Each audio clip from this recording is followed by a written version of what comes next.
Hello everyone, Alex RC Freak here coming at you with another video. This is how to assemble the rear differential. Now, keep in mind, all the differentials are exactly the same. It's just what fluid, viscosity of fluid do you want to run? Do you want to run 10,000 weight, 30,000 weight, 60,000 weight, 100,000 weight, 500,000 weight? It just depends on what you want to run. So all the differentials are exactly the same. The only difference is the center differential. Instead of a ring gear, like this ring gear right here, I cleaned these in automobile parts solvent cleaner already. That you got this steel spur gear is what Arrma is going to call it. This is a spur gear, and this goes on your center differential. Instead of this ring gear going on the differential for the front and the back, you put this on for the center. So what we're going to be building today is the rear differential. Okay, so basically you got your outdrive cups. You got your bearings, your ring gear bearing and your differential cup bearing. So I like to start with that because it gives it kind of something to, kind of like, I don't know, something bigger base to sit on. And I like to also put the drive cup in, one of the drive cups, make sure they're clean first. It's a very big thing is make sure you just have a somewhat clean microfiber towel and stick it through. That's what I like to do, is stick it through like that. And then take this, stick it through like so. Okay. Now you're gonna make sure you want to get your ring gear gasket. Okay, you got your gasket, and you got your washer, your shim. I guess you could say that's your shim. Okay. This goes on your ring gear side. Okay. The shim goes on the ring gear side against the bearing like that. Okay. The shim goes like that. So for the time being, I'm just gonna set it aside right there. Okay. So I got my rig back there. All right, so what I like to do is I do that first. Then I take these seals, these little orange seals, okay? You take it and you stick it down on there. Actually, what I'm going to do is get some green slime, something everyone should be using. It's a little bit of green slime to protect the seals, okay? This is Team Associated green slime. Team Associated. And it's for seals, O-ring seals. So I should actually pop this one out. Just like that. If it pops out like that. Okay, so make sure you got your bearings on there. And you just put a little bit of green slime. Make sure your fingers are clean. So wash your hands if they're all greasy and they're dirty. And you just, well, here's how I do it. I just put a little bit on my fingertips. Not a whole lot. You don't need a lot. And you just stick the seal in there and you just kind of rub your fingers around. Just like that. Okay. Now you want to kind of make sure your fingers are clean and then just stick it on wherever, and you use this for shocks. It's technically meant for shocks, but I've used it on other things. Now these seals are kind of a pain to do on these Arrmas. It seems like it they never seem to want to stay in. So I'm going to use some green slime. I always have green slime on the ready just for this reason. It lubes the seal, which is really a smart thing to do to make sure your seals don't get cut. Because when they put them together factory, they're bone dry. They don't put any lubrication on them. They're dry. So what you're gonna do is you're gonna see if I can get you in here. So just gonna want to take a 2.5 millimeter Allen and just push it down in there, and just gently work it around. Okay. And that grease in there will help you. And this is another thing. Ooh, whoops.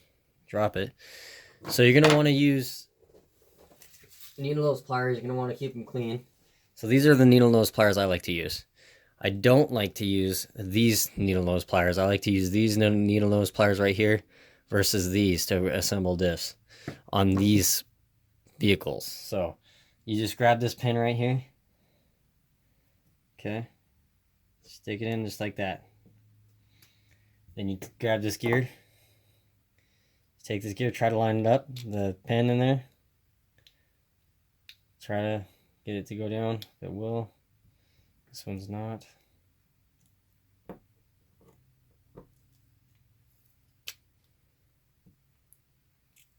You may have to, you gotta center this pin kind of take it and center it as best as you can.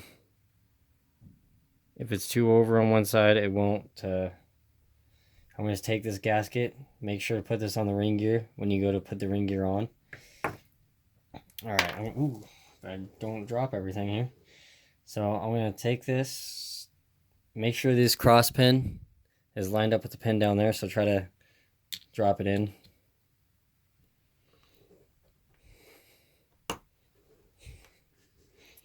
And just push down, and it should go in.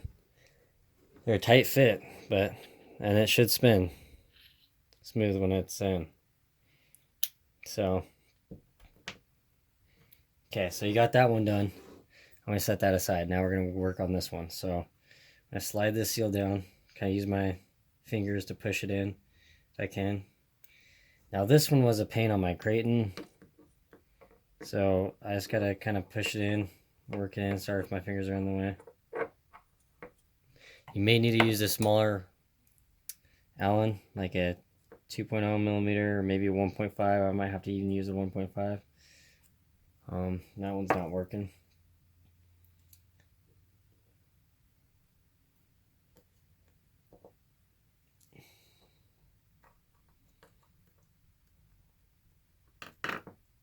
Let's see if I can stick it in there. Yeah, see.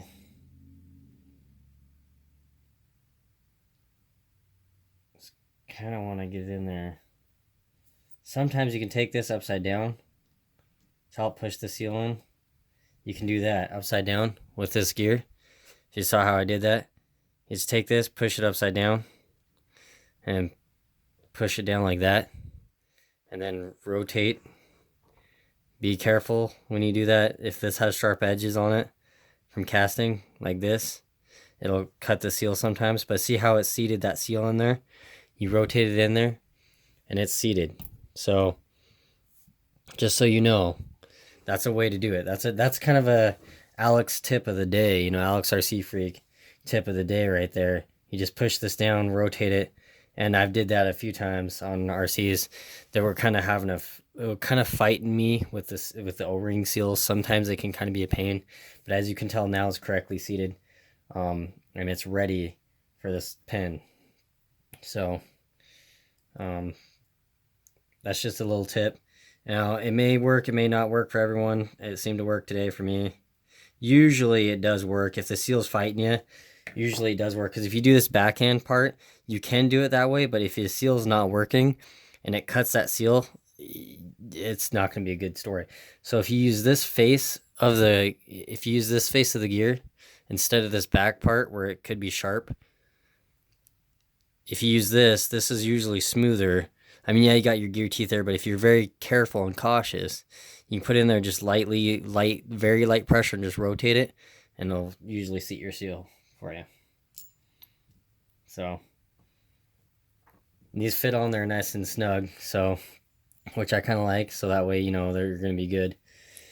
So make sure it's all in there. So just push it down real good, make sure it's there. So now those are done.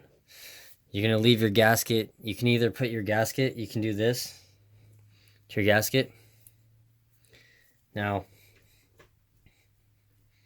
you can use some of this green slime and put a little bit on the edges right here of the gasket, just a teensy bit, and that way it'll hold the gasket for you. Or you can use diff fluid, and that's what I'm going to be doing. Just a drop of diff fluid right here. Just do a drop there, and maybe just a little bit of a drop there.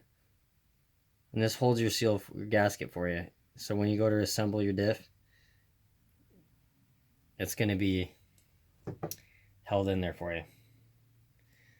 So you can put it on the ring gear, you can put it on the diff cup, whatever you like, whatever works best for you. I'm going to put it this time on the ring gear, because that differential fluid will hold it in for me. And this is 60K. I'm putting 60K diff. I know I said 50K before, but I'm putting 60K, 60,000 weight diff fluid in here, front and rear. And the front and rear differentials, I'm putting 500K in the center differential, just so you guys know. So, all right, let's get this differential built here. So now next we got is the cross pins. So You want to take your gears, stick them on there, try to hold them one hand here. Sometimes it can be tricky to do.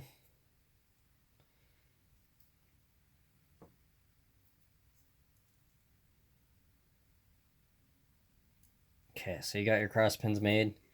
You want to get your washers on there.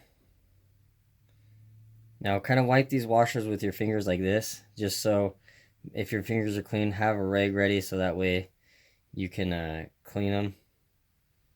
You know, kind of wipe them. I already kind of pre-wiped these already, so I know they're clean. But you just want to make sure that there's no no residue, no grease residue, nothing. I mean, you could put a little bit of green slime on them if you want. It wouldn't hurt anything. When you put diff fluid in there though, it'll kind of help lube everything. So you kind of want to pick these up. Okay. Now remember, this round part, this smooth part, you got the smooth part here, and you got this part that has holes in it. This part goes towards the outside of the diff cup, the outside of the diff cup. And the round curved part goes towards the bottom. So, and the smooth part goes towards the flat washers. So you want to have these facing down toward the bottom. So you want to stick those on. Make sure to stick them on, because if you don't, your diff will have some serious slop on the inside. Make for a bad day. So make sure you have those washers on there. Like I say, I appreciate it if you guys are watching this video. It may be a long video.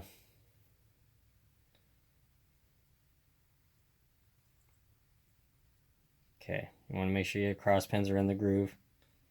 And it's gonna be kind of tricky to hold this all at once. It is kind of tricky usually. So yeah, usually it is tricky. So you can kind of move the gears. There you go. And you want to turn them. So you just want to turn the gears, make sure they're smooth. Make sure that they spin good. And this spins glassy smooth right now.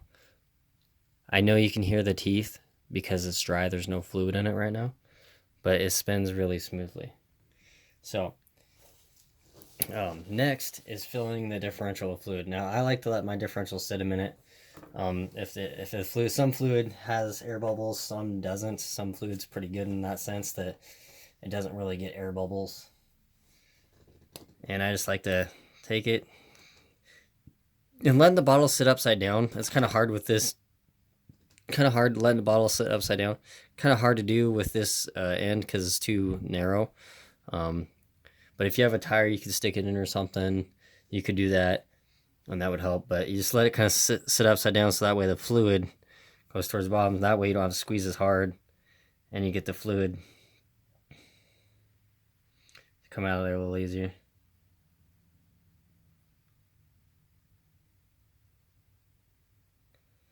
Now I'm doing 60 in this because I'm not 100% sure if I'm going to use it as a racer, light basher, probably more so light basher to be honest, than an actual racer, per se, to be honest with y'all.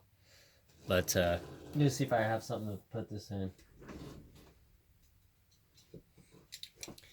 I know this might look weird, but it's going to be sitting in a Mountain Dew can, so just so you guys can see, you can sit it upside down in a Mountain Dew can. So do not be drinking this, okay? This is an old empty can. Don't be drinking it. You can put shock fluid in there too if you're going to drain your shocks. Good idea, just saying. But anyway, so the fluid's sunk down. It's kind of level. Now you don't want to fill this up to the brim.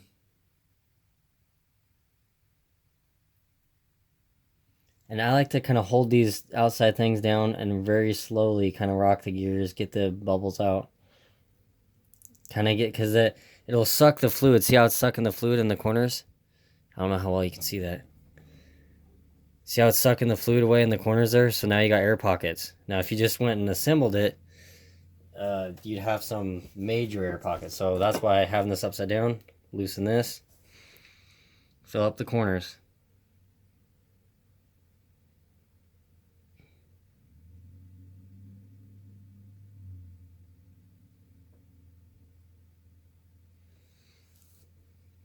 tighten that. Sorry, my hand's in the way there.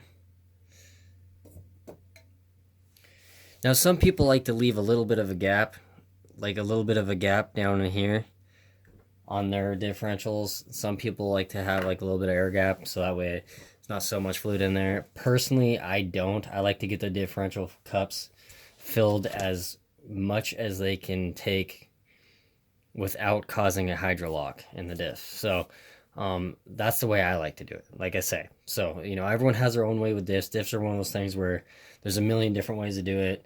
It's what you like more so, or, you know, not kind of thing. So anyway, so now you just let it sit for a minute. I'm gonna let these sit for a minute. And like I say, this is exactly the same on all three diffs. It's just on the center differential, you need this spur gear right here. So yeah.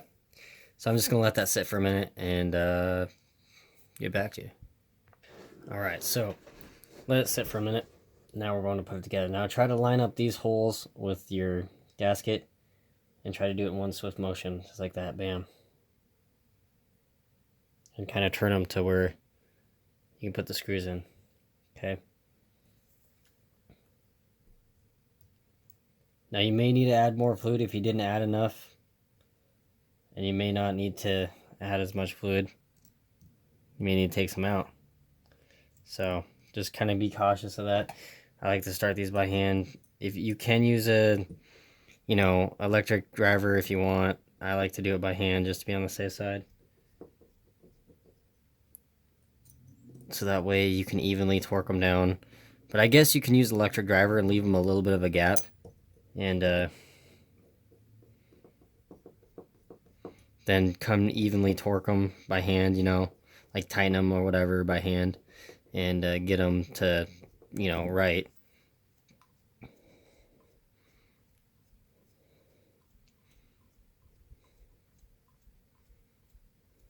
So I'm going to tighten these up real quick. And voila. Buttery smooth. I mean glass. Glassy smooth. Like super glassy smooth. So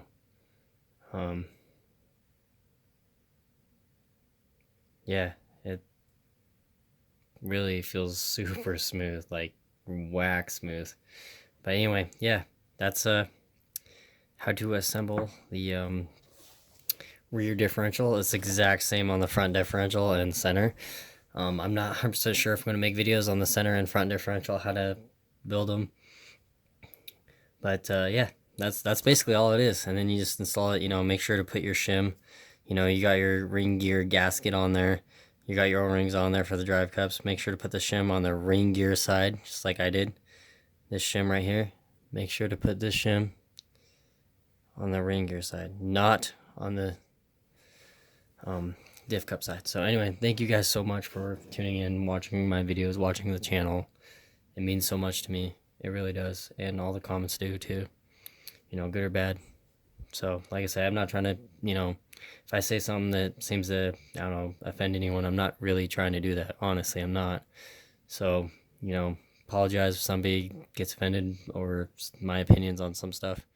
But I'm just giving you real world opinions, like what I've personally ran into, what I've personally seen.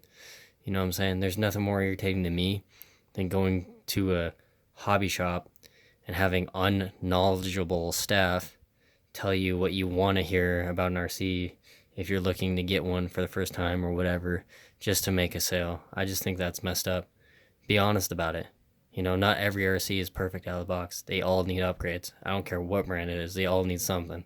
That's a fact for you right there, if you want to accept that or not. But, you know, I'm just saying. So anyway, thank you guys. Peace.